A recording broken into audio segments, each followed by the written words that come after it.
Recording in progress.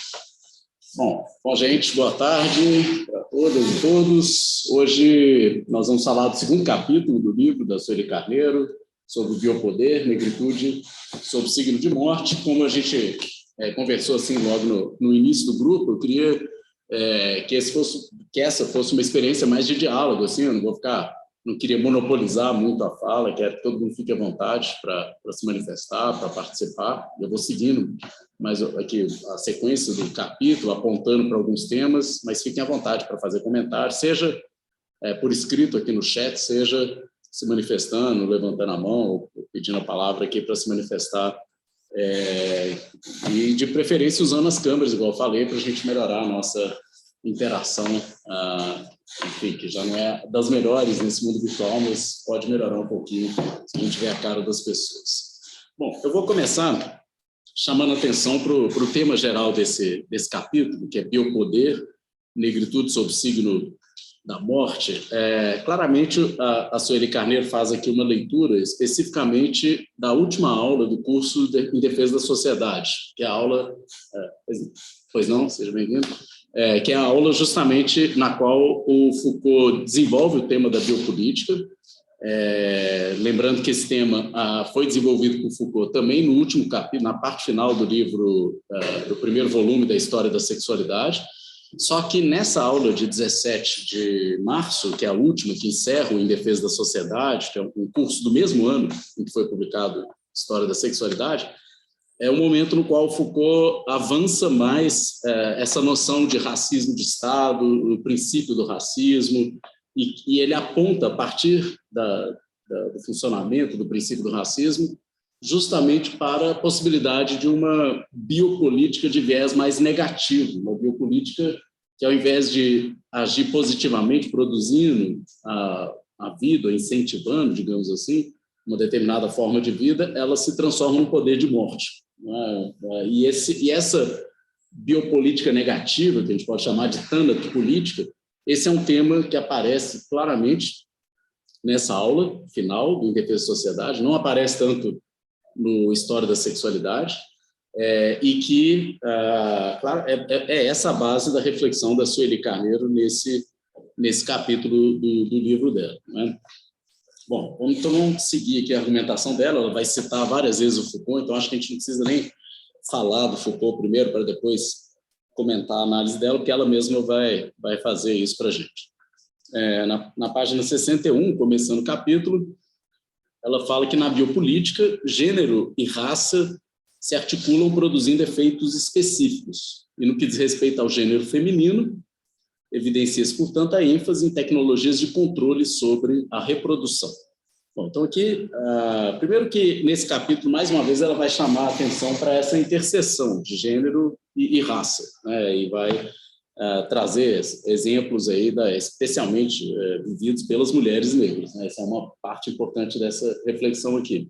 Mas ela começa ressaltando isso, né? Como que o gênero feminino já é por si só, de certa maneira, apropriado numa lógica biopolítica através de uma série de tecnologias de controle da reprodução, dos direitos sexuais e reprodutivos, que pesam de uma maneira especificamente, assim, muito mais cruel sobre as mulheres, né? Então, isso já é uma primeira observação. De acordo com Foucault, há uma diferença fundamental no modo pelo qual esse biopoder é exercido em comparação ao modo como se exercia até então o direito de soberania.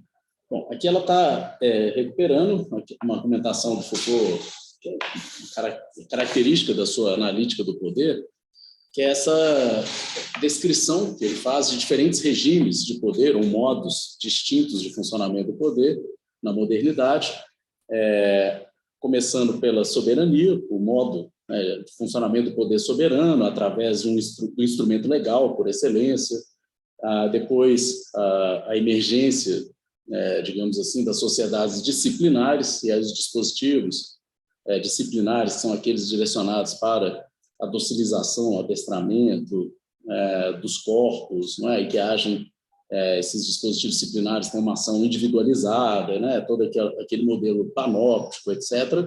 A partir do final dos anos 70, o Foucault introduz esse terceiro regime, o modo de funcionamento do poder, que é o biopoder, ou biopolítica, ou ainda dispositivos de segurança, que é um tema que ele introduz depois e que vem acrescentar, digamos assim, uma complexidade maior à ideia de uma sociedade de normalização.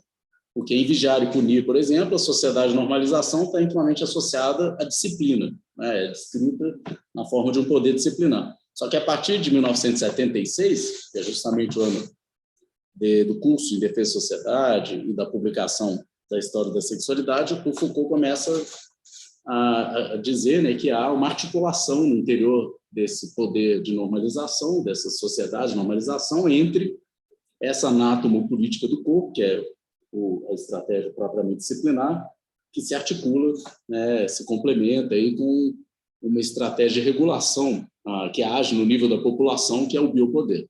Então, o biopoder vem acrescentar algo, digamos assim, e se articular a esse poder disciplinar. Bom, então aqui ela está chamando atenção para isso, que há uma diferença do modo como esse biopoder é exercido em relação ao poder de soberania, em relação aos procedimentos jurídicos ou legais, enfim. E esse novo regime de poder passa a incidir principalmente sobre a vida e a regulamentá-la. Aqui ela usa várias vezes a palavra regulamentar, regulamentação, etc. Eu prefiro traduzir, embora no francês tenha essa expressão, poderia ser traduzida assim, eu acho que no português, aqui no Brasil especialmente, fica melhor a gente falar em regular a vida, regular os fenômenos vitais, etc., porque regulamentar tem um sentido jurídico específico, né? Regulamentação no direito quer dizer uma especificação, na verdade, ou uma precisão maior de um texto legal, né? Uma tarefa específica assim, de produção legal, e que não é disso que se trata aqui, não é de uma regulamentação de leis, mas é uma regulação da população.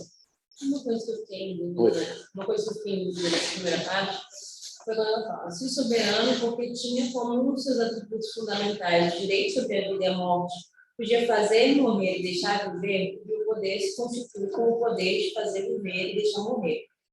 Então, só que a partir daí ela desenvolve muito, tratando, em parte, como que ficou lida ali da população enquanto um objeto, mas também muito ainda com arcabouços que parecem disciplinares. Então, quando ela fala do poder aqui, já falando da biopolítica que aparece posteriormente no Foucault, que é mais da sociedade de segurança, que já está um pouco mais afastada da sociedade de disciplina, ou é um momento de transição? Porque eu sinto que aparecem as duas coisas. Bom, eu assim, entendi que ela está lidando com essa experiência específica do biopoder, que é posterior. Só que essa experiência, ela se insere na sociedade de normalização. Ela acontece junto com a disciplina, ela não substitui a disciplina. Não é uma substituição, né? Não é que havia uma sociedade disciplinar e no lugar dela simplesmente se construiu outra coisa que seria uma sociedade de segurança, né? Ou de controle.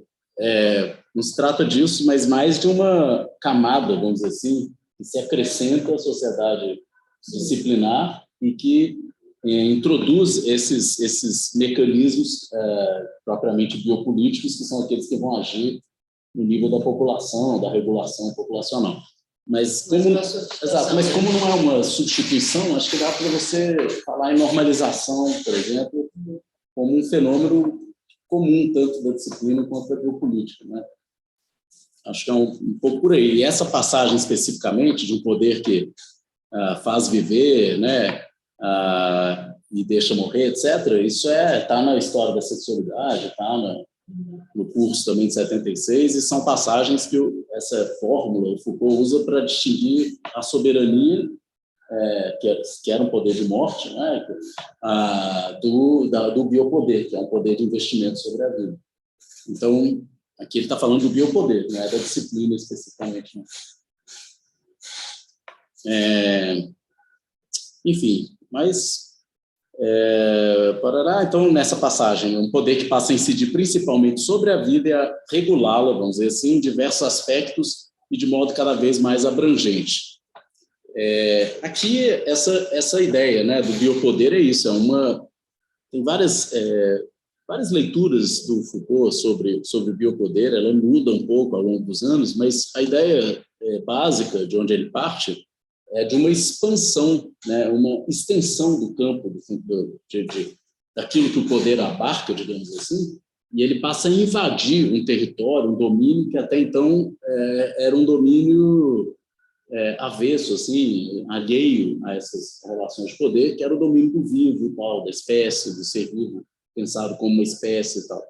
E ali há uma espécie de apropriação da vida pelo poder. A vida ela passa a ser atravessada pelo poder, ela é politizada, a própria noção de vida, a afirmação de algo como vida passa a ser uma concepção política, que envolve, obviamente, a defesa de algo, a proteção de algo, mas, ao mesmo tempo, a exclusão de algo, ao mesmo tempo, a correção daquilo que passa a ser visto como o desvio, como o não natural, como o perigoso, aquilo que não é saudável, né, aquilo que é impuro, e por aí vai.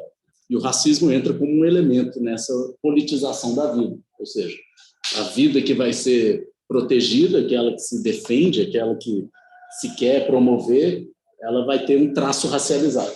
Então, determinadas raças vão ser identificadas, numa lógica biopolítica, como impurezas, né? Como algo a ser, de alguma forma, neutralizado, digamos assim, porque representa algum tipo de perigo para esse sonho aí de purificação. Né? Então, acho que passa por aí. Né? Essa politização da vida tem um traço racista, né? nessa lógica biopolítica. Bom, vamos lá. Na página seguinte, 62, é dito que nas sociedades disciplinares dos séculos 17 e 18, as técnicas de poder eram centradas essencialmente na disciplina do corpo do indivíduo, no homem-corpo. Na biopolítica, elas agem sobre a multiplicidade de homens, no homem-espécie, ou seja, sobre as massas e as populações. Não se trata, na verdade, da substituição, né, como eu disse, mas sim da sua complementação. Então, aqui ela está só explicando melhor aquilo que eu já antecipei, de que, justamente, a sociedade disciplinar e a biopolítica elas vão se articular, e juntas, essas duas dinâmicas vão conformar a sociedade de normalização a partir do século XIX, basicamente. Então, não tem uma sucessão, no sentido de um vir no lugar do outro, né, a biopolítica vir no lugar da disciplina, mas existe uma certa cronologia. Né? Na leitura que o Foucault faz, os mecanismos disciplinares, eles têm raízes muito antigas, né? O Foucault vai falar dos monastérios medievais, não sei o quê, mas no século XVI, a partir do século XVIII, no final do XVII, que a disciplina vai começar a ganhar uma hegemonia enquanto modo de funcionamento do poder. Enquanto que o biopoder não, ele tem uma emergência mais tardia, digamos assim, ele se torna mais hegemônico e tal, só no século XIX. Então, tem essa cronologia, embora não haja substituições, assim, um no lugar do outro. Isso não me parece adequado ler assim. Bem, na página 63, trata-se agora menos... você pode encostar ali, por favor? Tá? Barulho vindo lá de fora. Você pode aproximar também. E pode chegar mais perto, porque se você falar, eles não vão ouvir, não, que o microfone está aqui, tá bom? Bom, na página 63, diz a Sueli Carneiro que trata-se agora menos do direito de fazer morrer e mais do direito de intervir para fazer viver a massa da população. Essa é a formulação famosa do Foucault, de um poder que, mais do que agir negativamente, ou seja, um poder de matar, que era o poder soberano, é um poder que age positivamente, é um poder constitutivo, produtivo, que age mais no sentido de produzir a vida. Assim, é preciso entender bem essa fórmula do Foucault, porque quando ele diz que o poder o biopoder ele age positivamente, de maneira nenhuma está dizendo que é um poder legal, não é? Que é positivo no sentido de bom. Não é? O positivo aqui vem da origem da palavra positum, é aquilo que estabelece algo, que põe algo, que produz algo, é um poder produtivo, ou seja, é um poder que produz um sujeito, uma vida, uma forma de vida, uma concepção mesmo de vida, etc. Então, nesse sentido, ele é um poder que investe sobre a vida, investir nesse sentido de produtivo, de querer produzir uma forma de vida específica. E não é um poder, portanto, que age predominantemente, porque a gente está falando aqui de a predominância, digamos, o caráter primeiro, o funcionamento do poder. Então, não é um poder que, de forma primeira, é caracterizado por ser um poder repressor, ou negativo, que age tirando vidas. Ele age, em princípio, produzindo vida. Só que, em nome da vida, e aí vai entrar depois aí a importância do princípio do racismo, é que, em nome dessa vida que esse poder investe, que ele protege, que ele produz, em nome dela que se vai matar. É uma morte que se faz em nome da vida. É um paradoxo, não é? Mas a biopolítica, direcionada pelo princípio do racismo, ela se torna paroxística, ela passa a matar, digamos, em nome da vida. E aí, é claro, esse outro que vai ser identificado como digamos, aquele que não deve ser protegido, aquele que é uma ameaça, aquele que é um risco para a pureza, etc., etc., esse outro vai ser desumanizado, né? Vai ser considerado uma vida inferior, e não só isso, mas uma vida inferior que compromete a possibilidade da realização da vida considerada legítima. Então, é como se a vida, para prosperar, para florescer, para se realizar plenamente, ela precisasse travar uma guerra contra essa subvida, né, as subraças, e essa guerra, essa morte do outro, passa a ser uma exigência, digamos assim, da proteção daqueles que se entendem, né, como a vida legítima, a vida saudável e tal. Bom, então, é mais ou menos essa a dinâmica, mas é importante ter em mente isso, que o poder biopolítico, que o biopoder, não na sua forma primeira, um poder de investimento sobre a produção da vida.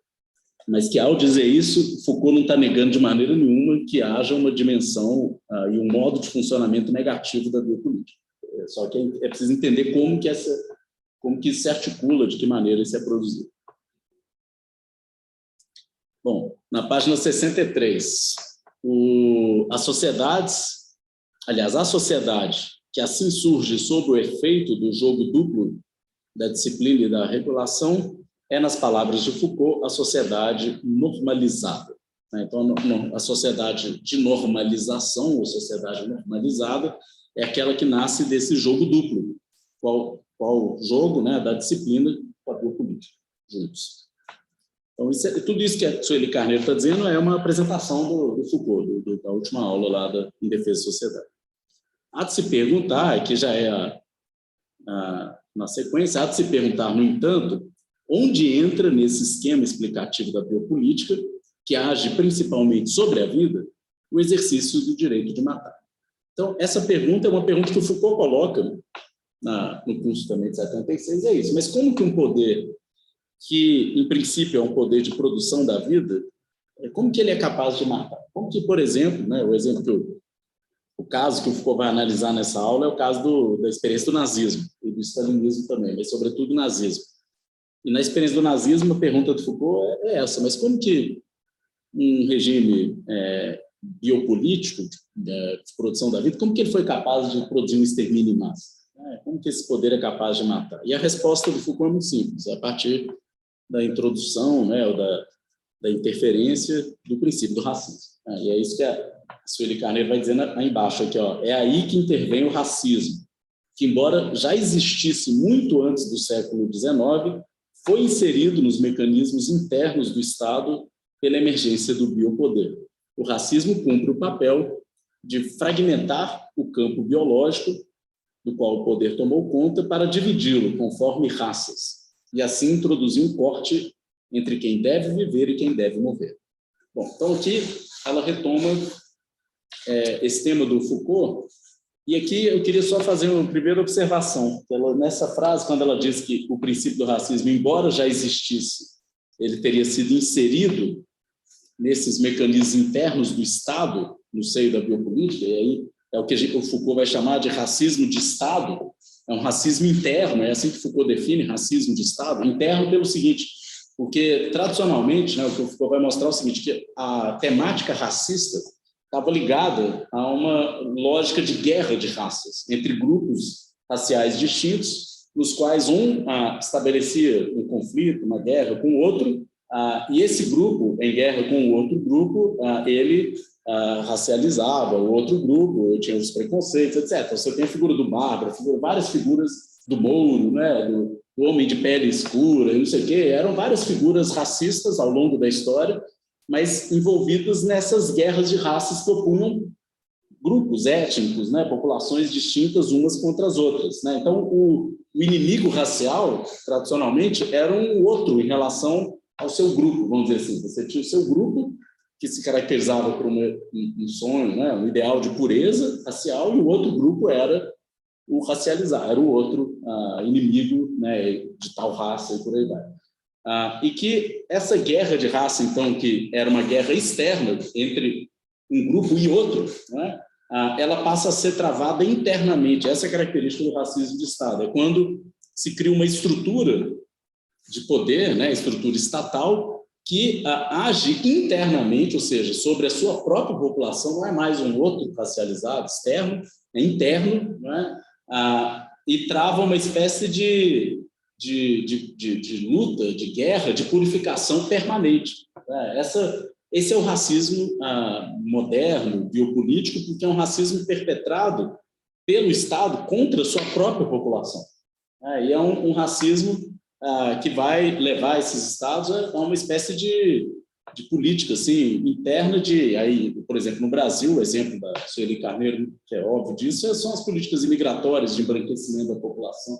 Isso é uma política típica de racismo de Estado, que é o Estado adotando um discurso de superioridade racial e agindo internamente contra determinados grupos que fazem parte daquela formação, daquela população, etc., contra ela no sentido de uma luta de purificação permanente, né? Então, essa internalização, digamos assim, do racismo como uma política de Estado, isso é uma característica da modernidade, isso que o Foucault está chamando a atenção, dentre outros aspectos, mas essa luta interna travada pelo próprio Estado é o racismo de Estado.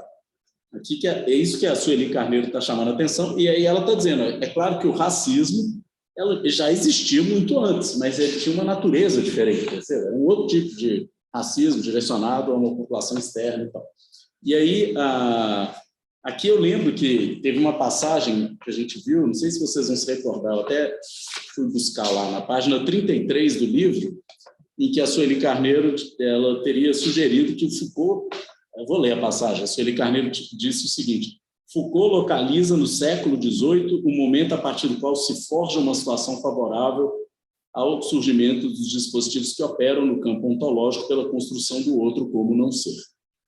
Aí ela complementa depois, entendo, porém, que a constituição do dispositivo de racialidade remonta a momentos anteriores ao surgimento da sociedade disciplinar, tarará, tarará.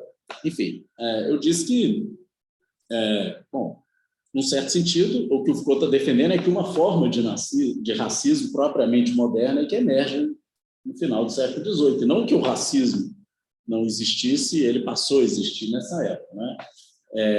Essa passagem ela me parecia dúbia, porque ela parecia estar fazendo uma crítica a Foucault, né, quando ela diz entendo, porém, né, parece que ela está entendendo algo diferente, né? Ou seja, Foucault diz que o racismo nasceu ali, mas eu considero que ele tem raízes mais antigas. Só que aqui ela parece dizer uma coisa diferente, né? Ela está dizendo que para o Foucault o racismo tem raízes mais antigas e que, na verdade, ele adquiriu no século XIX uma conformação diferente, mas ele já existia muito antes do século XIX. É isso que ela está dizendo aqui. Enfim, eu concordo mais com essa formulação que está aqui agora, que a gente está lendo.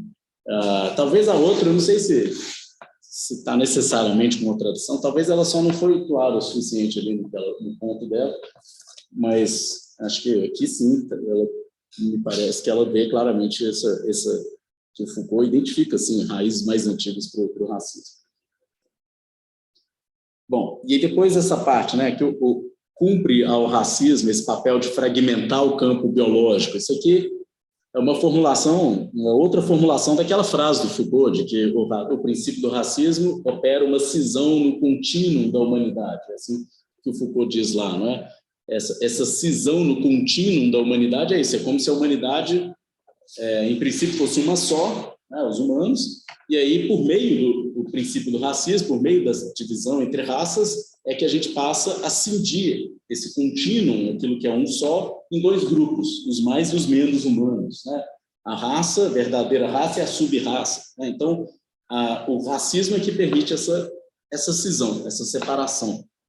Então, é isso que ela diz aqui, né? Fragmenta o campo biológico, né? Em princípio, o campo biológico tem uma só espécie, a espécie humana, só que ela é cindida por um princípio racista. E para dividi-lo conforme raças, né? Para isso que esse princípio, é assim que esse princípio funciona.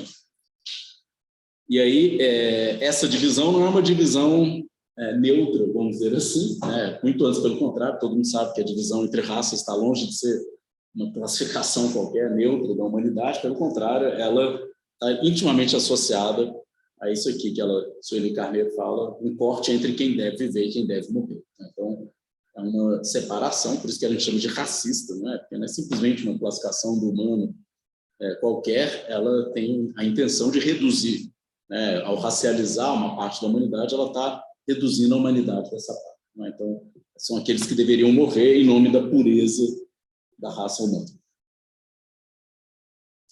Bem, continuando aqui, 63, ainda no último parágrafo, mas não é essa a única função do racismo na biopolítica. Além desse papel negativo de promover cisão, o racismo também cumpre a função, em certo sentido, positiva, do tipo, qual tipo, né, de função, né? Quanto mais você deixar morrer, por isso mesmo você viverá. É verdade que a lógica dessa relação, se você quiser viver, é preciso que faça morrer, é própria da guerra, né? Então, aqui, isso também é um argumento do Foucault lá dessa aula de 17 de março de 1976, o argumento de que a biopolítica, a partir do princípio do racismo, ela introduz uma lógica guerreira. O que é uma lógica guerreira? Isso também é uma lógica muito antiga, mas na biopolítica ela é apropriada, né?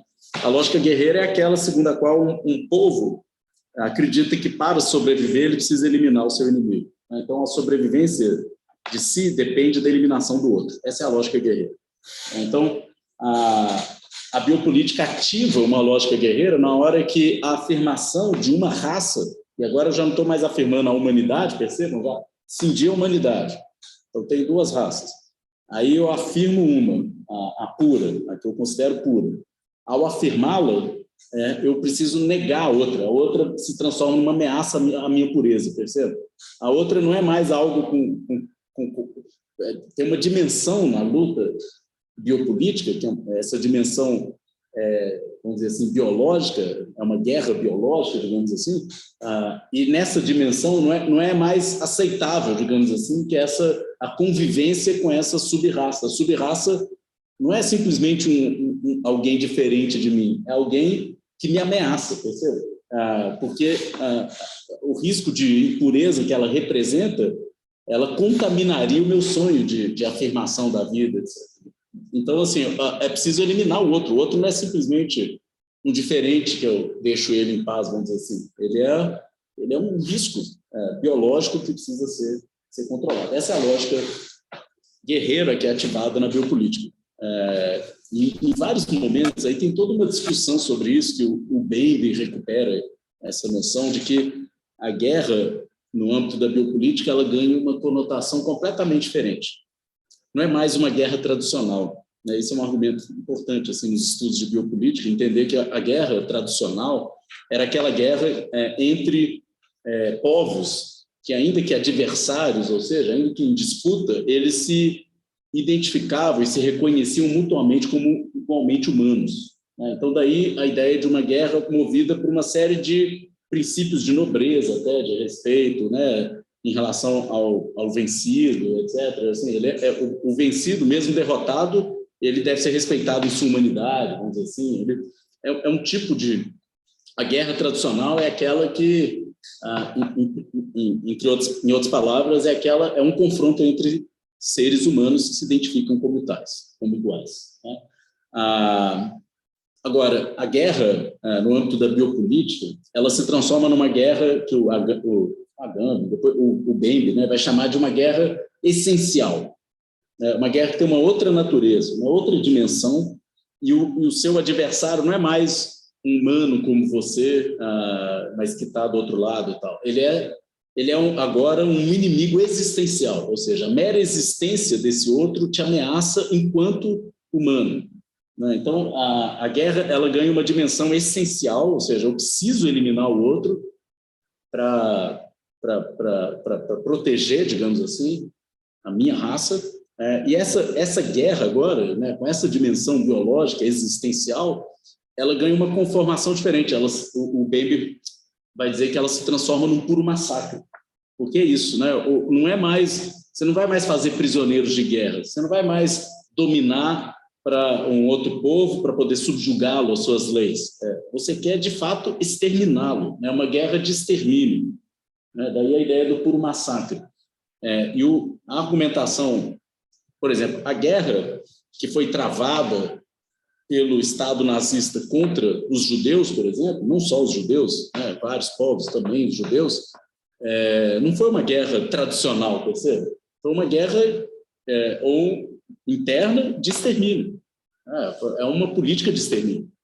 Então, esse é o exemplo claro do que é uma guerra biopolítica existencial. O alemão, no seu sonho de pureza lá da raça ariana, etc., ele entendia que o judeu não era um adversário a ser submetido às suas leis, era uma raça a ser exterminada, era uma impureza a ser exterminada. Essa é a natureza da guerra biopolítica, ela é uma guerra de extermínio. E o que o Bembe vai argumentar é que isso não é uma especificidade do nazismo, porque isso já tinha sido experimentado antes, né, séculos antes, ao longo da experiência colonial.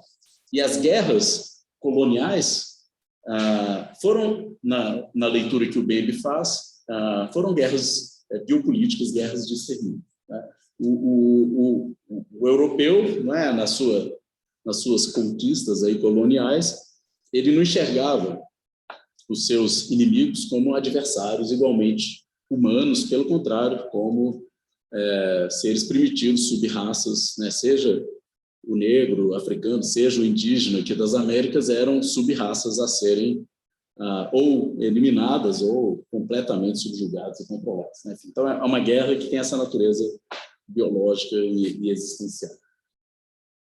Bom, então aqui, deixa eu voltar, onde que eu estava?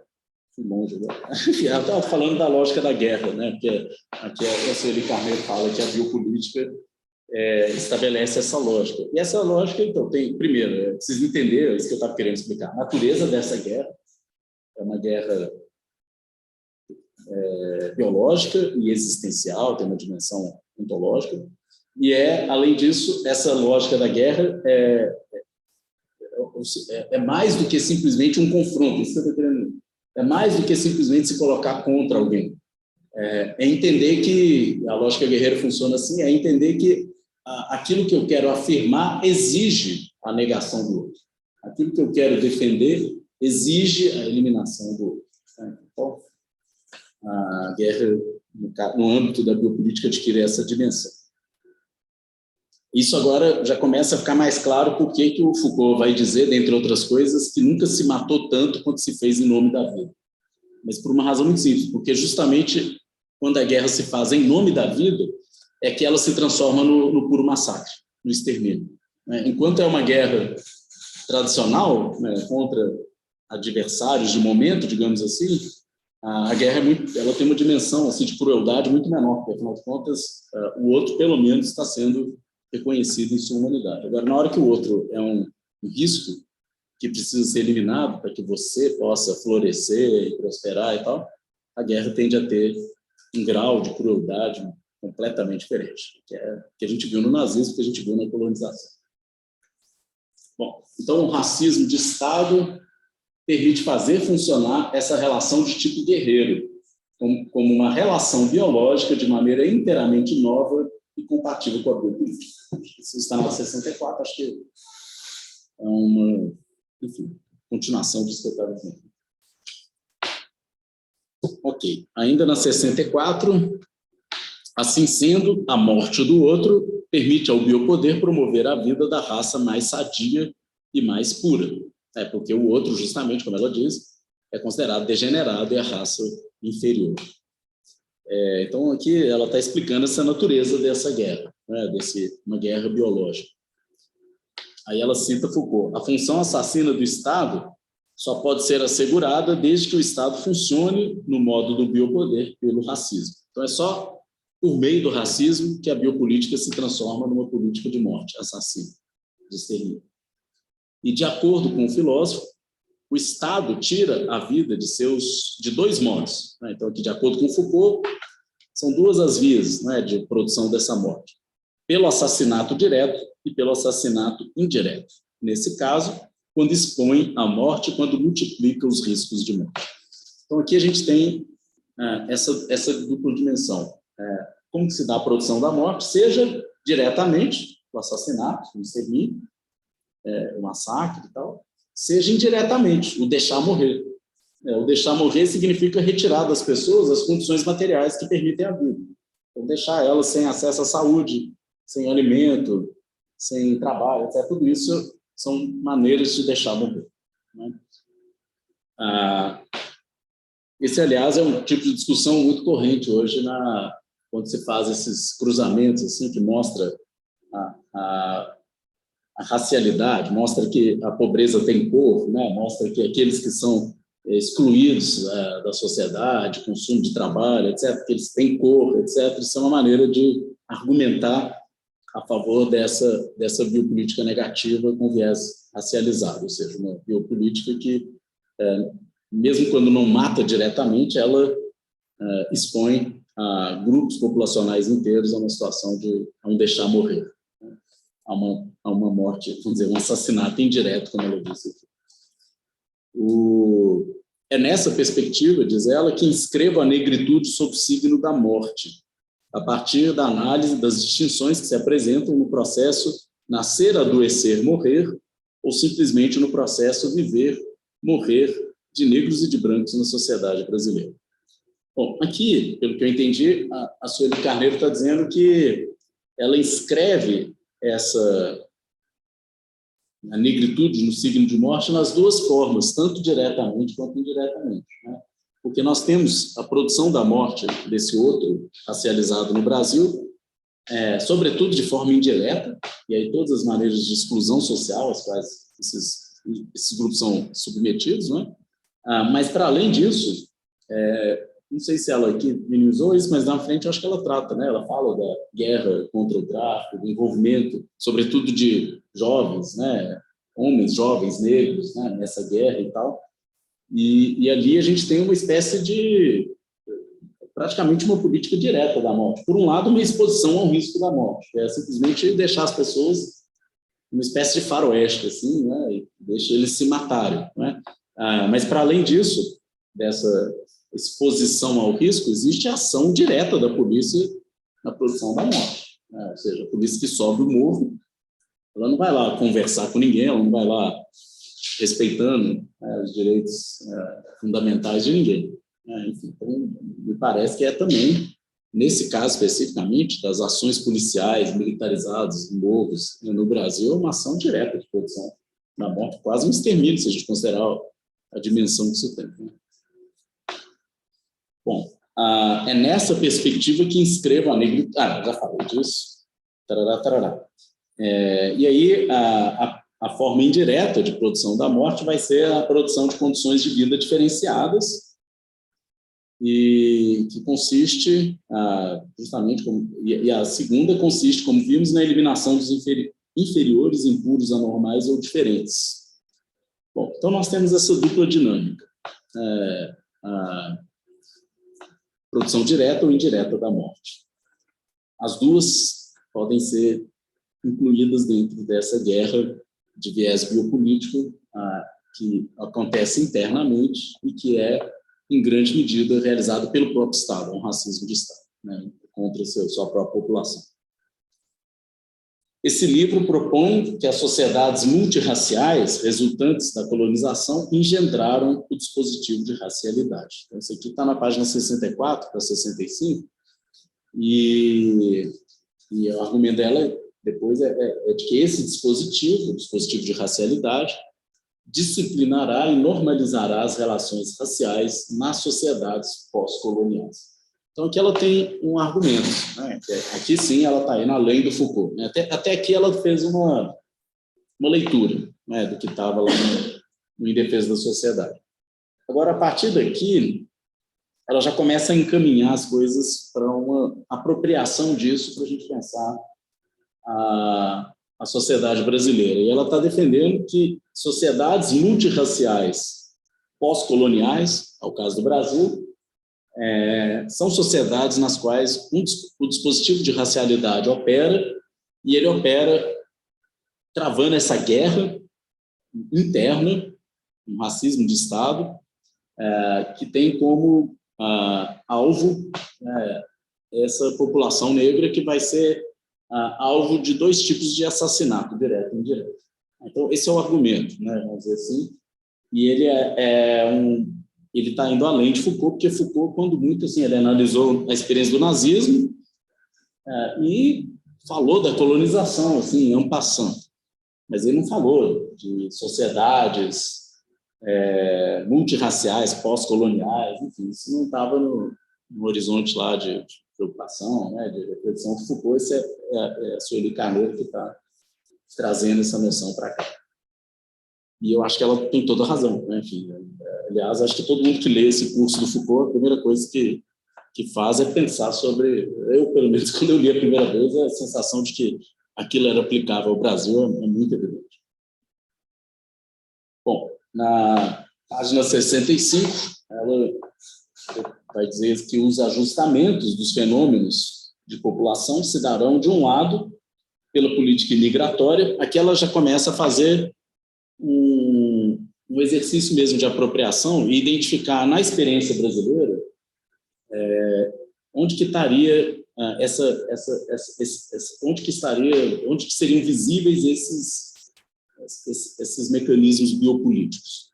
O primeiro deles na política imigratória, e de outro lado o contrato racial, em que o embranquecimento é tanto um projeto estético e eugênico como uma estratégia de promoção dos grupos raciais considerados adequados para sustentar o processo de modernização econômica. Então, aqui a gente tem uma referência direta à política imigratória. Esse, no Brasil, é a coisa mais explícita que se pode imaginar de guerra interna e de biopolítica, ou de racismo de Estado, né? Para realizar essa tarefa, tornou-se necessária a produção dos corpos dóceis, seu adestramento, maximização de sua rentabilidade física. Mas o biopoder não para aí. Para fazer viver e deixar morrer, conta com a hostilidade e o desprezo socialmente consolidados em relação a um grupo social. Como uma espécie de automatismo associativo, esses sentimentos e representações tornam-se suficientes para orientar a distribuição das benesses sociais. Então, aqui entra uma coisa interessante, né, para a gente considerar, é que a biopolítica e essa guerra que é travada pelo Estado, né, internamente contra a sua própria população, em nome de uma permanente purificação social e tal, que essa guerra ela conta com adesão, assim, uma espécie de automatismo associativo, ou seja, de alguma maneira a população privilegiada, vamos dizer assim, aquela que está sendo protegida por essa política racial, né, aquela que a quem se quer promover por meio do racismo de Estado e tal, ela, de alguma maneira, ela está alimentando essa guerra, e ela alimenta por meio, sobretudo, desse tipo de hostilidade e desprezo social consolidado em relação a esses grupos sociais que estão sendo o alvo da guerra, né? Que são o objeto aí que é o grupo que está sendo assassinado, eliminado, direto ou indiretamente. Bom, aqui tem uma outra coisa que ela fala, que não é essa adesão, vamos dizer assim, dessa parte privilegiada, os brancos, né, que aderem à guerra e tal, ela não necessariamente vai se fazer de uma forma explícita, né? Ou seja, não é que essa população vai diretamente defender que a polícia entre lá e mate pessoas, etc. Mas, ao fazer certas associações, eu percebo essa hostilidade, essa percepção diferenciada da morte do outro, por exemplo, né?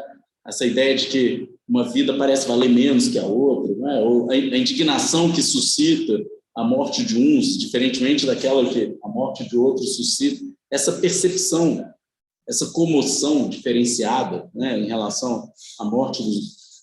Isso é um elemento, né? É o que ela... Acho que é disso que a Sueli Carneiro está falando quando ela fala aqui desses automatismos associativos, sentimentos e representações, né, que são diferenciados, socialmente são diferenciados. Isso é um fator absolutamente fundamental para alimentar essa guerra, esse extermínio. Sem isso, ou seja, se a morte das pessoas, por exemplo, negras, os jovens negros nos morros, se elas fossem percebidas com o mesmo grau de indignação que a morte de uma criança branca na Zona Sul é percebido, dificilmente a gente teria uma ação estatal tão cruel assim em relação a essa parte da população brasileira. Então, esse sentimento diferencial, ele é um combustível essencial para essa política, para essa guerra interna.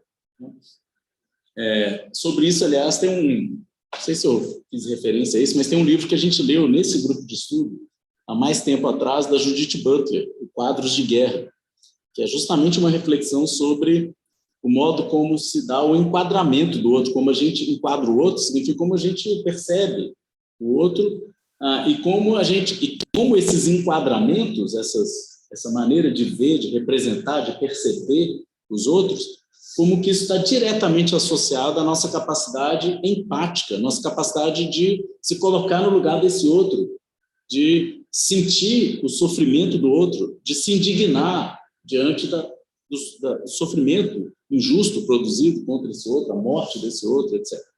Esses sentimentos em relação ao outro estão intimamente fundado, assim, assentado na maneira como a gente enquadra o outro, como a gente...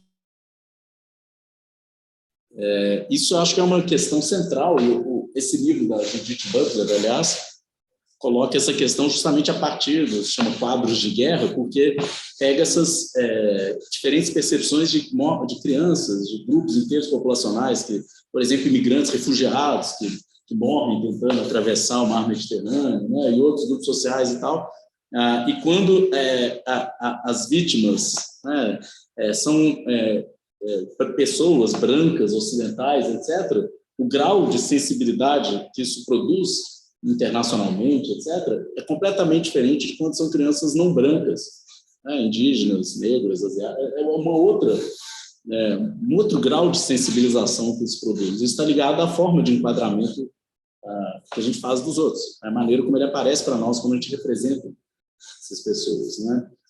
E daí nasce o desprezo, a hostilidade, a sensação de que uma vida vale menos, né? De que, enfim, como se... E, aliás, eu diria que esse é um dos... Quando a gente pensa nisso, no modo como a gente enquadra as pessoas, isso é tão construtivo, assim, é algo que vem antes de qualquer consideração consciente nossa, ou seja, não é uma coisa que a gente pensa a respeito, não, isso, sei lá, ele merece todos os direitos, ou ser tratado com humanidade, é uma coisa que é anterior, é uma projeção inconsciente que é feita, né? E que, por exemplo, é como se a gente naturalizasse certas coisas, isso faz parte do modo como a gente conforma o nosso olhar, né? A gente naturaliza certas desigualdades, certas injustiças, e quando alguma coisa foge disso, é como se isso chamasse mais nossa atenção.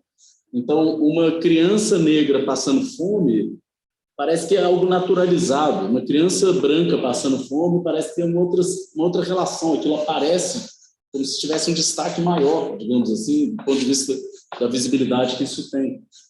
E eu estou dizendo isso assim, eu estou lembrando até da minha experiência. Eu me lembro uma época que eu fui à Itália, e eu me lembro que era uma época que eu fui lá em 2007, e tinha havido pouco tempo antes uma vaga assim, de imigrantes, refugiados que chegaram na Itália, sobretudo do leste europeu naquela época. Então a gente via em Roma assim, uma série de pedintes que vinham da Hungria, da Iugoslávia, etc. Por causa de conflitos que estavam acontecendo ali, crise econômica, tinham vários pedintes, pessoas de rua, assim, que eram do leste europeu. E eu me lembro de chamar a atenção, de ver pessoas assim, morando na rua, passando fome, pedindo comida, umas meninas lourinhas, assim, do leste europeu e tal.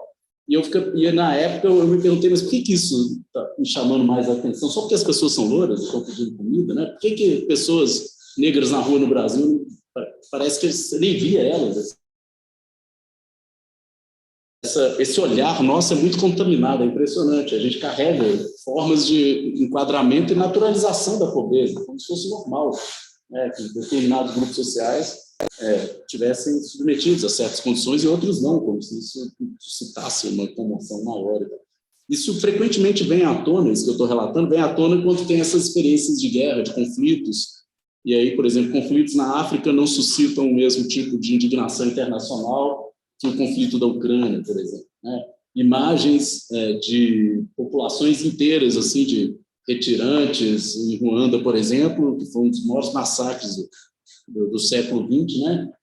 Longe de despertar a mesma comoção que o extermínio judeu, por exemplo, na Alemanha. Não estou querendo aqui diminuir a importância de um sofrimento humano, mas essa variabilidade na percepção é algo que chama atenção, né? Bom, Posteriormente também, no mesmo capítulo, tem uma parte sobre a projeção também. Só que aí é um caso individual, que é o caso do que foi o negro errado. Que eu acho que isso também é muito um produto da projeção. Porque existe a projeção do lugar onde a pessoa deveria estar, que é um lugar da pobreza, porque a pobreza tem cor, tudo bem, a pessoa está ali. Só que quando a pessoa não está naquele lugar e ela é vítima de uma violência que é relativa ao lugar que ela deveria estar, causa uma confusão social, assim, um desconforto. Que não é um sofrimento, na verdade, quase uma decepção da pessoa não estar no lugar onde era esperado dela. Assim. Exato. É como se fosse um erro engraçado. Por um lado, parece que é um erro justificado, mas ela, o que ela estava fazendo ali? A pessoa errada, né? O negro errado, né? Essa passagem, aliás, é um trecho interessantíssimo. Assim, ela cita o editorial, você viu que tosco o editorial? Do Estado de São Paulo, se não me engano. Depois a gente chega e lê aquilo, mas tem a ver com isso, né? Com um certo enquadramento que a gente faz, aí tem algo que parece distoante. O que um dentista está fazendo? Exato. Enfim. Ok, então, sobre essa questão do enquadramento, acho que aqui ela chama atenção para esse aspecto, porque isso é fundamental para entender o que alimenta a guerra, o que sustenta essa guerra. Essa guerra, eu volto a dizer, não seria minimamente assim, viável, sustentável, se a população brasileira, de uma maneira geral, tivesse a mesma percepção da morte de um jovem negro que ela tem de um jovem branco. Acho que essa guerra simplesmente não existiria como ela existe. Bastaria mudar, assim, se por um clique a gente mudasse só essa sensibilidade social, a gente já mudaria a dinâmica dessa guerra contra as drogas, por exemplo. Geralmente é isso que alimenta esse extermínio. Bom, continuando aqui, aliás, só um comentário sobre isso ainda, aquele filme brasileiro, esse é um negócio que na época me chamou muita atenção, o Cidade de Deus, né, que tem aquelas cenas, todo mundo viu Cidade de Deus, e tem as cenas do Bop, né, subindo o morro e tal, e matando, torturando pessoas, invadindo casas de noite, não é? E batendo em todo mundo, matando, torturando, etc. E, no entanto, essas cenas que todo o público brasileiro viu, e muita gente ficou achando, assim, batendo palma para o BOPE na rua. Tropa de Elite. Desculpa, falei Cidade de Deus. Tropa de Elite, eu troquei o filme, Tropa de Elite. No Tropa de Elite, né, depois tem aquela coisa das pessoas verem no Capitão Nascimento, né, um herói, e no BOPE um herói, né,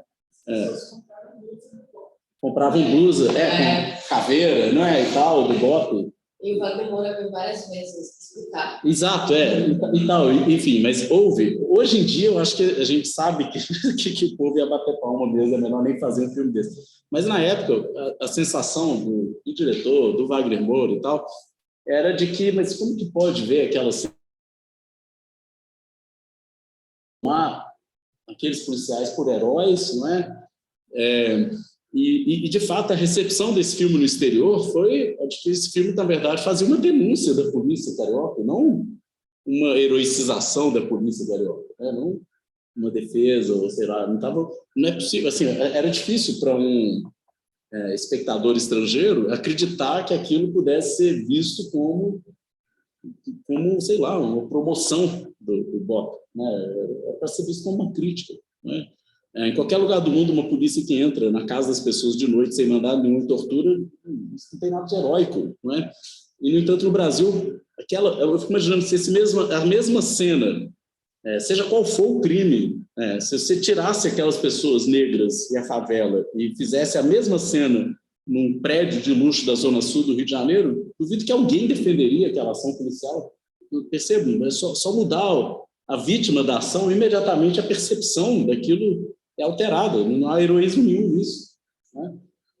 Enfim, mas só para exemplificar mais uma vez. Eu acho que assim, a visão em relação a esse outro, ela é tão contaminada que eu acho que na maioria das vezes que há uma tentativa de denúncia para trazer uma sensibilização em relação a alguma violência, ela falha.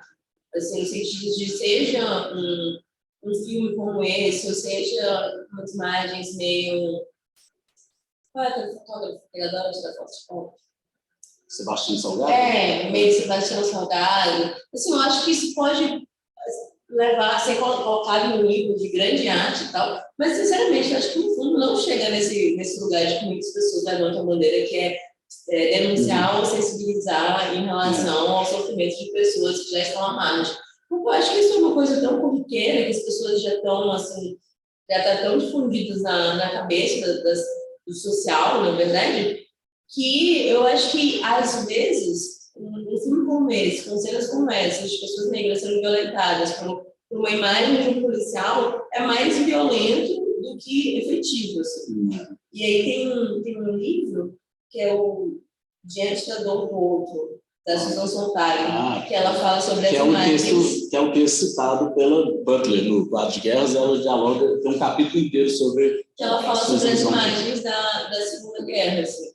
E que eu acho que dá para se utilizar bastante em relação a todas as imagens que pretendem denunciar uma violência contra grupos marginalizados. Eu acho que, em geral, é mais violento do que... Exato. Esse é um debate que o filme suscitou na época, e esse é um debate interessante mesmo, que é chamado de espetacularização da pobreza, né, e da violência e tal. E é um debate importante, assim, de como que a gente poderia tratar isso, por exemplo, cinematograficamente, mas por um viés crítico, que não espetaculariza, né, a pobreza. É o caso do Sebastião Salgado, que já foi questionado por conta disso. Acho que a última exposição que eu vi de Sebastião Salgado foi no Museu da Manhã, lá no Museu da Manhã, no Rio de Janeiro. Era lindíssimo, mas era sobre a Amazônia. A gente tirou foto só de árvore, rios. Tem indígenas também, mas tem vários, mesmo. Mas, bom, mas essa era uma crítica comumente feita. Oi, tem um comentário? Deixa eu ver. Tem um vídeo espetacular, é o Eduardo, né? Tem um vídeo espetacular sobre isso no YouTube, que faz um diálogo desse tema com o imaginário fascista na cultura. Aí você mandou o link. Ótimo. É o quê? Um documentário isso? Não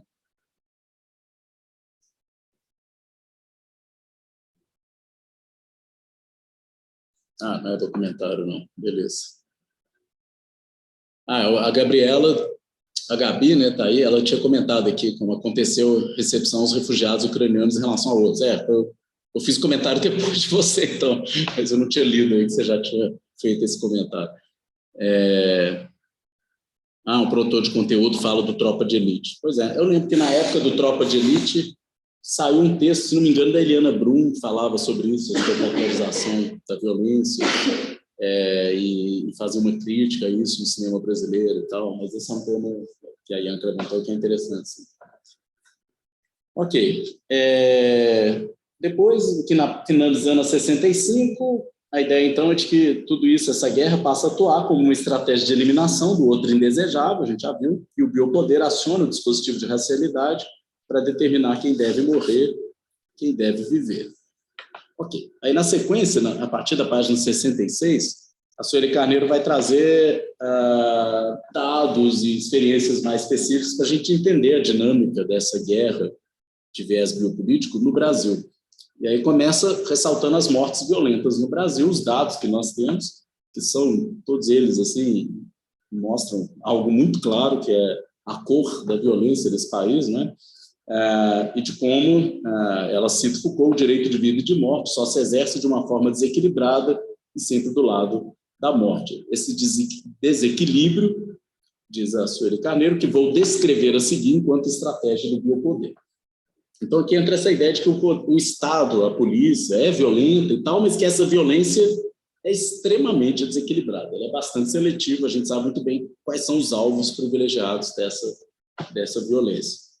Na página 66, ela diz que Foucault identifica o racismo como legitimador do direito de matar, que será exercido pelo Estado por ação ou omissão de forma direta ou indireta. Então, aqui os exemplos delas vão ser das duas ordens, seja a produção direta da morte, seja indireta, né, retirando as funções materiais. E aí, na parte da 68, o caso que ela analisa é o das mulheres negras e das mortes preveníveis e evitáveis, né, que são chamada morte evitável, como ela usa aqui o conceito. Ok.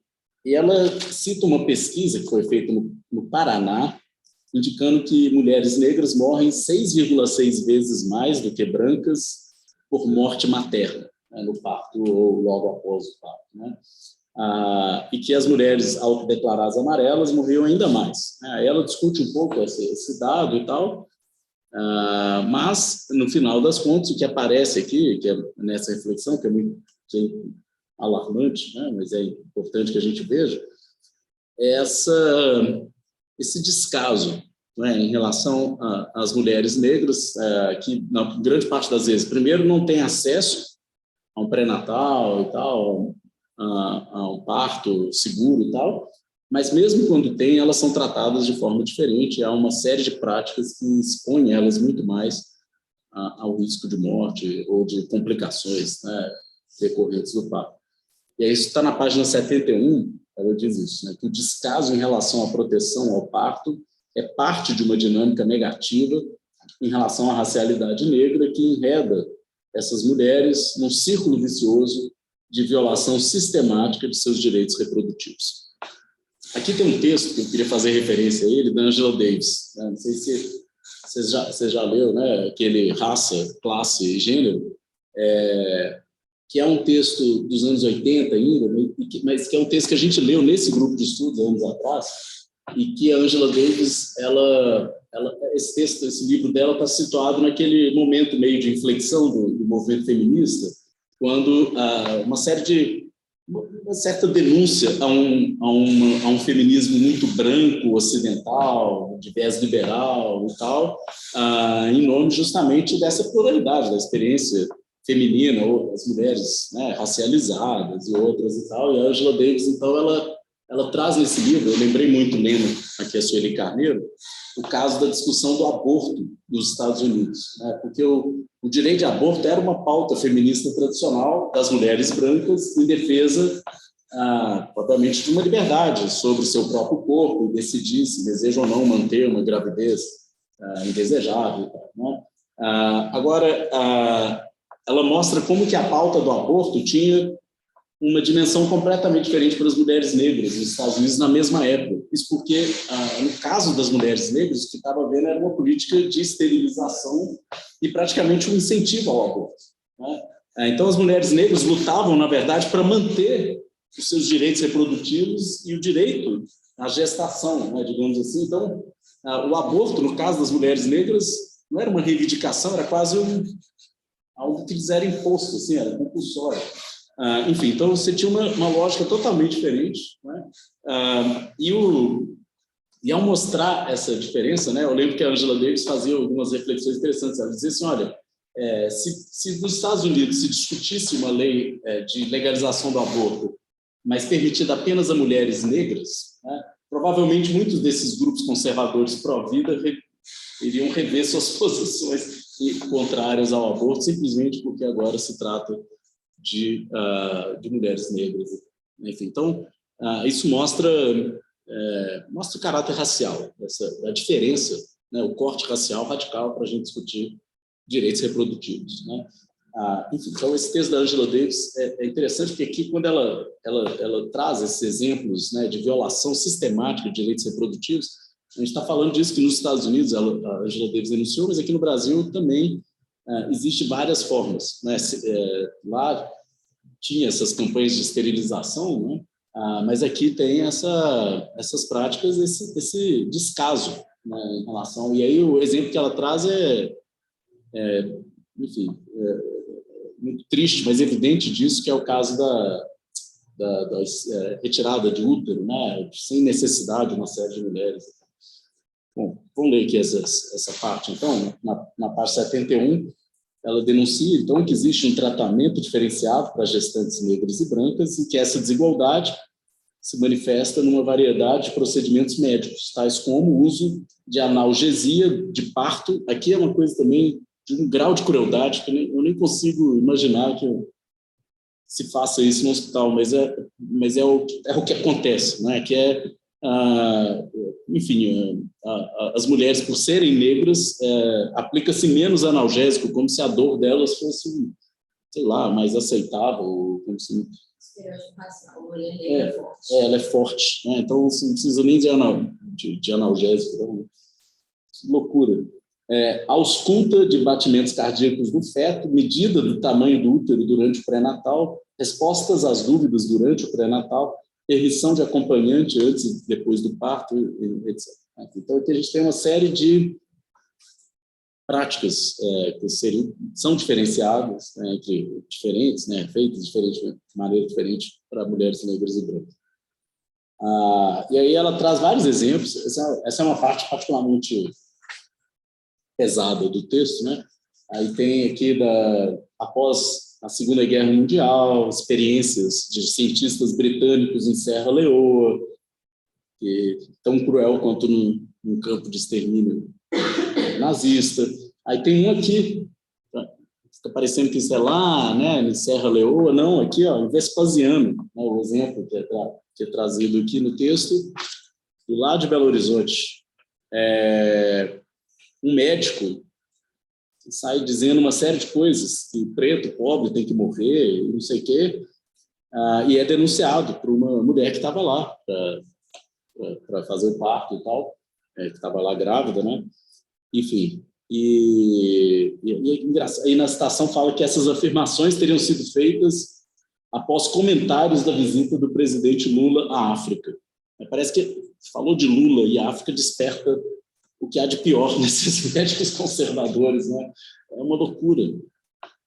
Enfim, e é claro que a pessoa que fez a denúncia se sentiu completamente vulnerável. Imagina você ficar na mão de um médico desse que está dizendo que acha que preto e pobre tem que morrer, aí agora ele vai fazer o seu parto, né? O médico não negou, não tinha livros. Essa alegação. Nossa Senhora, ganhou estrelinha de pacote completo. Nem tá ligado lá de casa. Exato. Ela é da família, ela é dessa tipo. Bom, Daniela levantou a mão para falar. Que a Gabi até fez um comentário aqui, né, que existem dados atuais sobre essa violência. Vocês estão me ouvindo? Só porque minha internet está muito ruim. Tá. Aqui.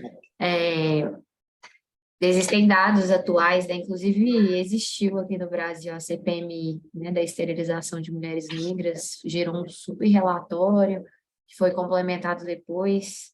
Posso até mandar o link depois Não, no acho que WhatsApp. a Gabriela, acho que a Gabi fez um comentário sobre isso. Ó. Existem dados atuais É, sobre essas práticas de violência obstetrícia. Eu vi esses dados há um tempo atrás, eu não sei se tem mais recentes, provavelmente sim, mas eu já vi esses dados. Então, isso aqui que ela está dizendo, perceba, foi em 2005, mas deve ter aham, claro. dados.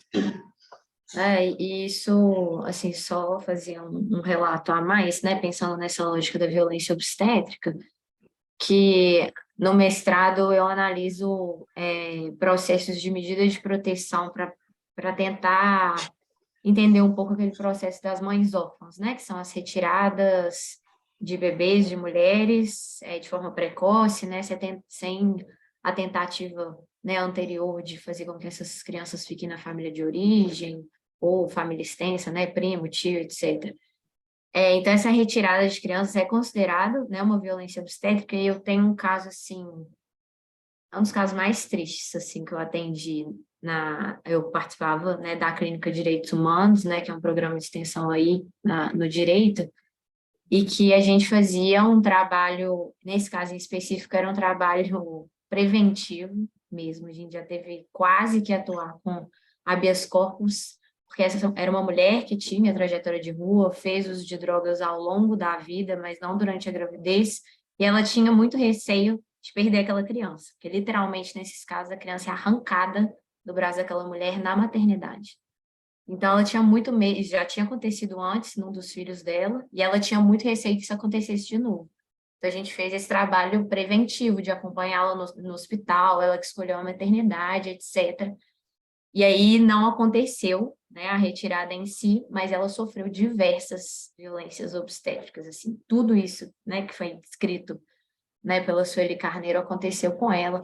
Então, desde espera, ela foi de madrugada, né, em trabalho de parto, deixaram ela muito tempo na sala de espera, não, ela morrendo de dor, não fizeram nenhum tipo de paliativo, não tiveram nenhuma daquelas estratégias que existem, né, principalmente agora, quando a gente está falando um pouco mais, né, do parto humanizado, chuveiro quente, bola, nem anestesia, né, intravenosa, nada disso.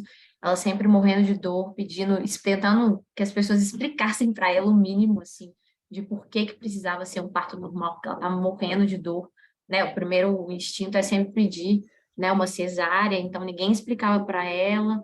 Enfim, o prontuário dela não tinha nada datado. Tinha uma das coisas da violência obstétrica, né, que sempre tem nesses relatórios é o exame do toque, né? Então ele tem que ser feito de determinados minutos para que isso não seja violência constante, assim. Aí no prontuário dela tem 14 exames de toque, normalmente tem tipo 3, 4. Então, assim, é uma sequência absurda de violações surreais. Então, acho que é um ponto a mais para a gente pensar e refletir, sabe?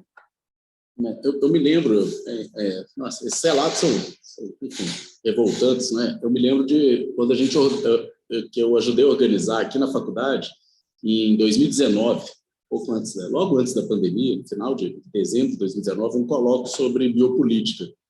A gente convidou várias pessoas, uma delas foi uma professora aqui da casa, que é a Juliana Cesária Alvim, não sei se vocês conhecem. Ela E é minha ela orientadora. é sua orientadora. É. Então, a gente chamou ela para falar sobre direitos reprodutivos, justamente, que ela tinha um trabalho sobre isso. E, na época, esse tema estava quente também, porque tinham acabado de... Algumas decisões nos Estados Unidos, a decisão da Suprema Corte lá tinha autorizado que alguns estados, né, mudassem sua... Exato, né, permitindo, proibindo o aborto, etc. E, na época, então, uma série de discussões, sobretudo nos Estados Unidos, foram levantadas sobre isso, e ela trouxe algumas coisas. Ela falou também, né, bastante sobre violência obstétrica, né, e outras violações de direitos reprodutivos e tal. Mas, enfim, é pena que depois a gente organizou um livro, mas eu acho que não teve nenhum texto dela, né, não teve texto da Juliana, mas seria legal, porque esse é um tema, a gente está falando aqui de biopolítica, né, porque esse tema aparece, eu acho que uma Eu posso mandar no ilustração. grupo também, porque a gente fez lá na clínica. Juliana é coordenadora da clínica de Direitos Humanos. a gente coordenou, eu e ela, uma pesquisa sobre, né, nesses processos específicos. Aí no mestrado eu aprofundo um pouco mais essa análise. Mas é basicamente isso, assim, analisando principalmente esses processos e mostrando como isso é uma violência, né, aos direitos sexuais e reprodutivos dessas mulheres, principalmente mulheres negras. E isso é um ponto muito importante, assim. No mestrado, uma das grandes dificuldades é encontrar esses registros de raça, sabe? A única coisa que me salva são coisas muito surreais, por exemplo, declaração de nascido vivo, certidão de nascimento, a polícia quando tem boletim de ocorrência, e como que é uma autodeclaração, é uma heteroidentificação, como que essas raças são declaradas? No processo não aparece nada disso, assim, isso é muito, muito grave. Bom, aqui o exemplo, vamos continuar aqui então, para a gente poder finalizar esse capítulo.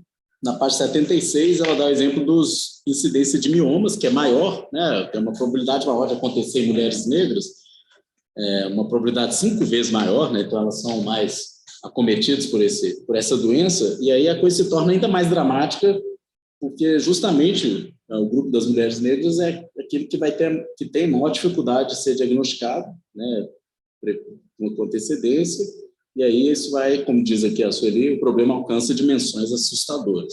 E aí, diante do problema do mioma, tem diferentes procedimentos. Ela fala aqui de 3 procedimentos para tratamento dessa doença, e o mais radical deles é a retirada do útero, né? E, no entanto, é o que mais se faz no Brasil.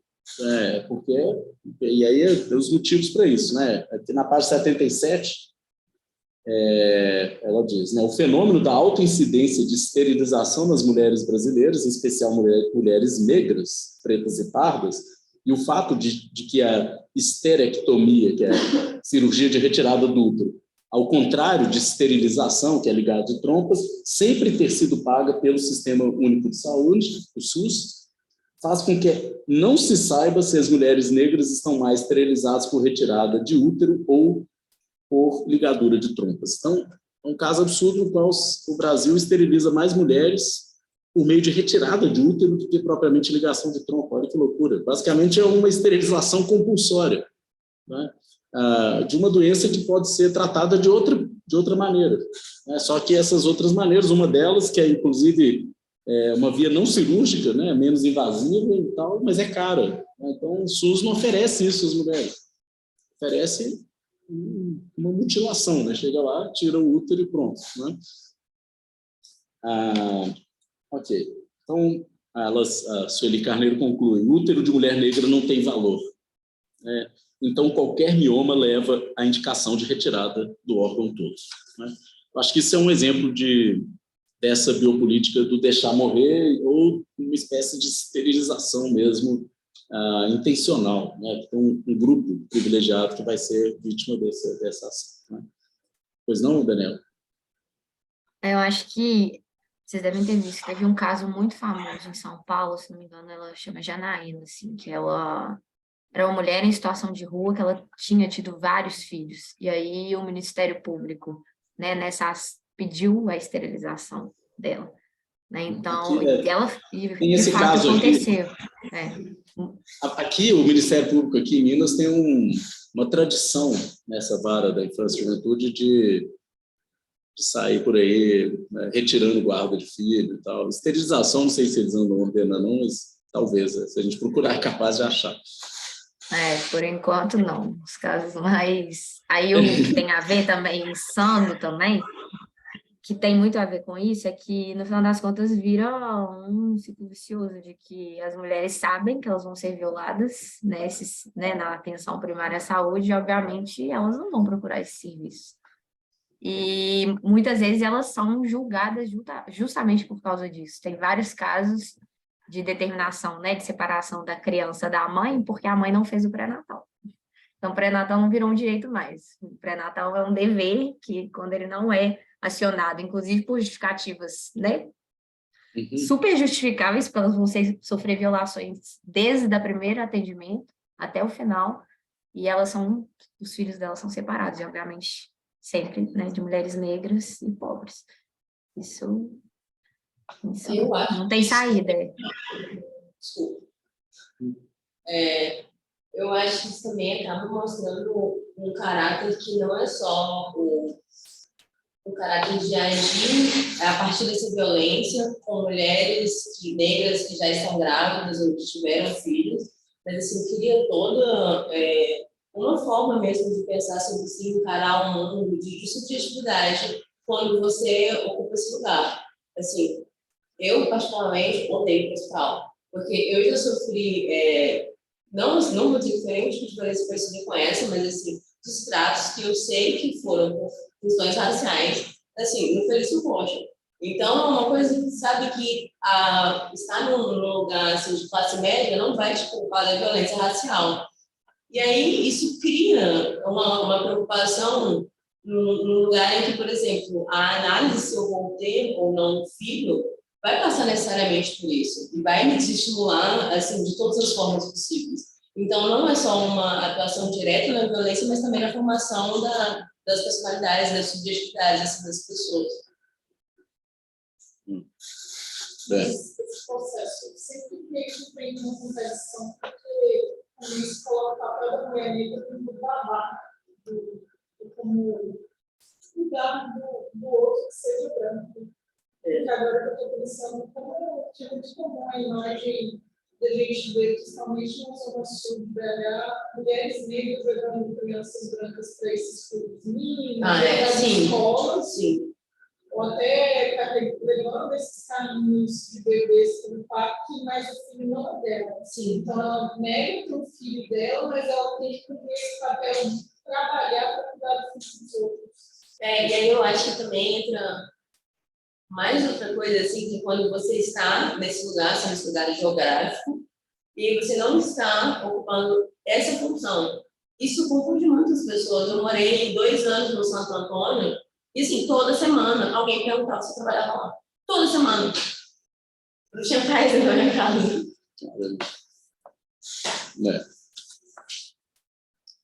Bom, para terminar, vamos falar dessa última parte, então, do homem negro, a violência como modo de subjetivação.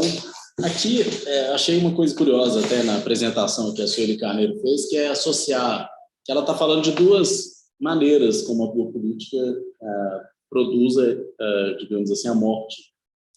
Seja diretamente, seja indiretamente. Deixar morrer ou matar, né? As mulheres negras apareceram como uma política de deixar morrer. É negar o cuidado, é o descuido, enfim, deixa morrer. E os homens negros apareceram mais numa chave mais direta, né? É o mandar matar mesmo, né? Ou uma espécie de guerra fratricida, produz uma situação na qual eles mesmos vão se matar entre si, né? E aí ela começa lembrando, vigiar e punir, como que os dispositivos disciplinares criaram um meio delinquente, né? Esse é o argumento central de vigiar e punir, e que no Brasil, diz ela, após a abolição, consolida a racialidade negra como um meio delinquente por excelência. E ela vai analisar a lei de vadiagem, né, e a capoeiragem, etc., o crime da capoeiragem. Aqui tem uma coisa que é muito vigiar e punir realmente, que é o seguinte: a figura do delinquente, Foucault é muito claro sobre isso, ela é definida não pelo que ela fez, né? O delinquente não é um infrator, ele distingue isso claramente em vigiar e punir. Ou seja, o delinquente não é definido pelo comportamento dele, pelo que ele fez, no sentido de o crime que ele cometeu. Não é isso que faz dele um delinquente. O delinquente é definido por quem ele é. O delinquente é definido por uma biografia, ele é definido por uma maneira de ser. Então, no Brasil, é muito claro que a figura do delinquente, a delinquência que é construída, né, pela lógica punitiva no Brasil, é uma delinquência negra, uma delinquência periférica. Não é? Então, esse negro periférico é o delinquente, independentemente do que ele faça, percebe? Aí tem aqueles casos escandalosos no Brasil sei lá, menino, né, que é pego com menino negro periférico com, sei lá, uma trouxinha lá de qualquer coisa, é traficante, né? O branco lá com não sei quantos quilos de cocaína e tal, coitado, é um menino aí que está numa fase difícil da vida. Enfim, ele não é o delinquente, né? Aqui, o exemplo que ela vai trazer, da lei da vadiagem, esses praticantes seriam considerados vadios, né? Aí tem a caracterização do crime, andar em correrias, né? Coisa mais tosca, né? Enfim, e isso faz lembrar muito, esse crime de vadiagem que existia no Brasil, faz lembrar muito uma análise que ela não cita aqui, mas porque esse livro veio há pouco depois do Foucault, que é o curso 73, o Sociedade Punitiva, que o Foucault analisa a vagabundagem. A figura do vagabundo é aquele que vivia, não tinha domicílio fixo, era errante, e ele se recusava, ele recusa o trabalho. O vagabundo não é aquele que não tem trabalho, é aquele que se recusa a trabalhar. É uma moral, digamos assim, anti-trabalho. E que esse é o grande inimigo da sociedade disciplinar, percebe? Porque o que não tem trabalho, ele é uma espécie de excluído, né? Agora, o vagabundo não, ele rejeita a lógica disciplinar. Ele precisa ser docilizado, né? Precisa introduzir nele a moral do trabalho, né? E aí, essa lei da vadiagem no Brasil tem muito a ver. E você tem uma figura, né, no Brasil, assim, no imaginário da vadiagem brasileira, que eu acho que tem tudo a ver com o vagabundo que o Foucault analisa lá do Sociedade Punitiva, que é a figura do malandro. O malandro é o antitrabalhador. Ele é o indisciplinado por excelência, né? Aquele que se nega a trabalhar, né? Malandro que é malandro não trabalha, não é? Enfim, então ele é também por excelência esse vagabundo, né? Errante e tal. Aí a lei da vadiagem, ela diz isso claramente, né? Mesmo após o cumprimento da pena, o infrator ainda ficava, de certa maneira, vinculado a esse processo, ou seja, a pessoa ficava eternamente, né, identificada nessa posição.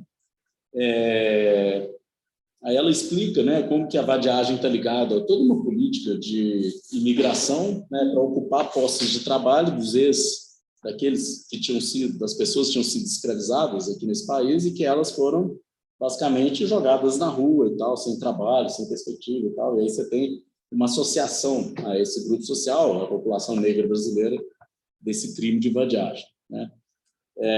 E a polícia é que faz o enquadramento inicial. Aqui é uma citação que ela faz na página 81, e aí a gente sabe como é que funciona o enquadramento inicial da polícia, extremamente seletivo, quem que ela vai, por exemplo, dar uma batida, quem que não vai dar batida. É sobre isso, assim, é um negócio tão escandaloso que isso é uma experiência assim, de conversar com outras pessoas, e me lembrar quando eu era adolescente, sei lá, andava mais à noite em Belo Horizonte, não sei o quê, nunca, já ter passado por várias situações policiais, nunca ter recebido uma dura policial. E eu me lembro, aliás, de 2 vezes que deram uma dura e não me revistaram. E era justamente porque eu estava com algum amigo, algum conhecido que era negro. Revistavam ele e não me revistavam. Esse tipo de experiência, sabe? Acontecendo com você, isso é a regra da ação policial, né? Bom, a Gabi levantou, pode falar. Oi, gente, vocês me escutam? Sim. Tá. Eu queria tirar uma dúvida, na verdade. Na página 80, ela fala que essa lei ela é um exemplo da regra das variações contínuas, e que ele depois fala do exemplo da regra do duplo condicionamento. E eu não conhecia não sei o que são esses conceitos. Eu também, quando eu li isso, eu também falei assim, regra da variação contínua, eu também não entendi o que ela quis dizer com isso, não sei se alguém entendeu. Está na página qual mesmo? Eu lembro de ter visto isso. Na 80. Eu não sabia se isso era um conceito do Foucault que eu desconheço, porque ela fala que ele é um exemplo da regra das variações contínuas mencionadas por Foucault. Eu não... Eu vi essa passagem, eu também senti um estranhamento. Assim, tem aquelas regras, não é variação contínua, que tem na arqueologia do saber, mas não é nesses termos, não. Quando ele está falando da história, né, que tem aquelas continuidades, descontinuidades, ou então quando ele, no História da Sexualidade, tem aquele capítulo sobre dispositivo de poder e tal, que ele vai falar sobre o funcionamento do poder, e aí ele fala de algumas regras. Mas eu não me lembro, nesses termos eu não lembro. Do História da Sexualidade. Talvez seja, que tem mais a ver com o tema aqui, né? Porque a arqueologia do saber está distante, né? Mas eu também não captei, não, o que ela quis dizer. Ah, beleza. Obrigada. Bom, aqui Deixa eu ver o que mais. Oi? Tem uma mensagem. Só uma última coisa em relação à discussão anterior, a Daniela, aqui. Tem um trabalho bem legal da Jaciane Milanese, que fala sobre como as mulheres negras atendidas no SUS são diversas vezes categorizadas como cadastradas difíceis. Nossa. O que dificulta o acesso a políticas de saúde primária. A tese dela está aqui. Interessante. Mais um exemplo, né, disso que a Sueli Carneiro está trazendo aqui. Bom, depois, sobre essa questão do extermínio do jovem negro, a ação policial, que é claramente seletiva e que tem eles, né, como um alvo privilegiado. Aliás, eu já vi estudos sobre isso para mostrar esse caráter, né, de quantidade de prisões, né, que são em flagrante, fruto de ações policiais, que são essas ações não, vamos dizer assim, aleatórias, né, que o policial resolve abordar alguém na rua porque considera suspeito e tal. O número de pessoas brancas que são presas nesse tipo de ação é muito menor, mas infinitamente menor, e é óbvio, elas não são o alvo privilegiado dessas ações, né? Depois, na 83, ela diz que entre os jovens negros, as mortes violentas são 74% superiores que jovens brancos, 74%, né? 10%, 20%. E o deixar morrer se realiza, nesse caso, pelo abandono dos jovens negros na guerra do tráfico de drogas. Aí o tráfico de drogas, a gente sabe que é o motor dessa guerra fratricida que ela cita aqui na frente, porque, no final das contas, os jovens negros são tanto as vítimas, como também, grande parte das vezes, os executores, né? Então, é uma guerra que é estimulada, né, produzida entre eles. Ok. Depois vem esse exemplo esse caso do negro errado, que a Ianca já trouxe aqui, o texto lá da Folha de São Paulo, pelo Estado de São Paulo. Mas procurar no Estado de São Paulo a gente acha também. Mas na Folha de São Paulo estava dito que dessa vez eles pegaram o negro errado. Né?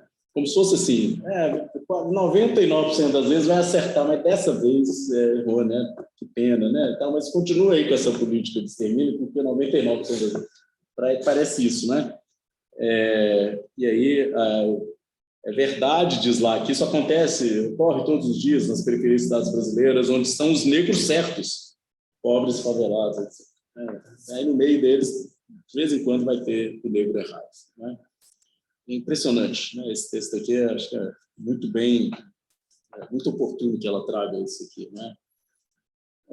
E depois ela fala dessa morte, que é primeiro uma morte física, mas que depois muitas vezes é uma morte moral. Eu me lembrei muito do caso da Marielle Franco, né? Um caso tão óbvio disso. Primeiro ela foi assassinada, né? E depois começou-se a querer destruir ela, né? A imagem dela, associar ela a sei lá quem, traficante, não sei de onde e tal. Então, começa uma tentativa de morte simbólica. É preciso tornar a morte dela, digamos assim, ela não é, digamos, justificada. A todo momento é preciso desumanizar ela. Né? Isso acontece toda vez também, né? A polícia mata alguém assim, sem querer, por acidente. E aí... no caso dela não dá nem para falar que foi sem querer. Mas eu estou falando assim, mais em caso de operação mesmo. Tem uma operação e a polícia vai lá, sobe no morro, mata 20. Aí, de alguma forma, assim, aparecem advogados da polícia falando que pelo menos 10 deles, com certeza, eram traficantes. Então, tudo bem. E aí, assim, uma foto de uma pessoa que é só outro negro, na maioria das vezes. O negro errado, o trabalhador que estava ali. É só outro negro ali com uma arma, falando, olha aí, agora que vocês estão falando aí, que é pai de família. Não, engraçado, eu lembrei que o Sociedade Punitiva, quando fala da vagabundagem e tal, ele fala da coisa da moral do trabalho, de como as pessoas, os trabalhadores nas periferias, né, nas cidades industriais europeias e tal, elas tinham que andar com carteira do trabalho, porque quando elas eram paradas pela polícia, elas tinham que mostrar que eram trabalhadores para poder, tipo, não, tudo bem, trabalhador, tudo bem, você não pode ser vagabundo, né? É a mesma coisa, né? Assim, hoje em dia, essa sensibilidade é assim, igual a Ianca falou, sobe o morro, mata 20, aí tudo é vagabundo, traficante, sei lá o quê, mas aí se tem um trabalhador no meio, parece que esse era o negro errado, né? Ou seja, essa lógica esse daí foi sem querer, né? Mas foi mal, não é? Mas enfim, como se a guerra tivesse que continuar. Mas também conseguiu matar outros 7. Mas matamos 19, né? Exato. Ok. E aí, na conclusão aqui do capítulo, ela diz que propõe nesse livro que a composição do dispositivo de racialidade com o biopoder se torna mecanismo de dupla consequência, promoção da vida dos brancos e multicídios de negros na esfera do biopoder. Então, é a dupla dinâmica. Perceba, não é só a morte do negro, é supostamente a promoção da vida dos brancos, a proteção dessa raça. Então, é preciso ter claro que essa guerra não tem só o inimigo, né, digamos, não tem só a vítima, tem o algoz também, né? Tem quem está supostamente ganhando, sendo protegido por essa ação. E na 86 diz que extermínios, homicídios, assassinatos físicos ou morais, pobreza e miséria crônicas, ausência de políticas de inclusão social, tratamento negativamente diferenciado no acesso à saúde, inscrevem a negritude no signo da morte no Brasil. Então, aqui ela resume as várias formas, que as várias frentes dessa guerra, vamos dizer assim, e as maneiras como a morte é produzida, seja diretamente, seja indiretamente. E ela cita, para terminar, Foucault de novo, falando dessa especificidade do racismo moderno, que está ligado a uma nova técnica de poder, na qual os estados mais assassinos são, ao mesmo tempo, forçosamente os mais racistas. Então, aqueles que mais racistas, porque supostamente mais em defesa de uma raça privilegiada, pura, não sei o quê, vão ser os mais violentos, os mais cruéis na produção desse extermínio. Bom, gente, acho que era isso, a gente já passou um pouco do horário. Eu vou só lembrar, então, que a gente volta a se encontrar daqui 15 dias, deixa eu conferir aqui, o cronograma. Isso mesmo, no dia 4, aliás, dia 4 é hoje, no dia 18 de maio, a gente volta a se encontrar para discutir o capítulo 3, que é o capítulo sobre o epistemicídio, e para discutir o capítulo 4, que é o capítulo sobre interdições. E aí a gente finaliza a parte 1 do livro no encontro que vem, daqui 15 dias, boa leitura para todo mundo. Eu já adianto que nesse capítulo sobre epistemicídios, eu acho que ela vai dialogar com Boaventura de Souza Santos, né? Enfim, lamento informar, mas eu creio que é disso que se trata em alguma medida, pelo menos, né? Mas, enfim, vamos lá ver a leitura da Sueli Carneiro, e a gente se vê daqui 15 dias. Agradecer a presença de todos e de todas. Então, até a próxima aí, gente. Tchau, tchau. Foi ótimo, obrigada. Tchauzinho.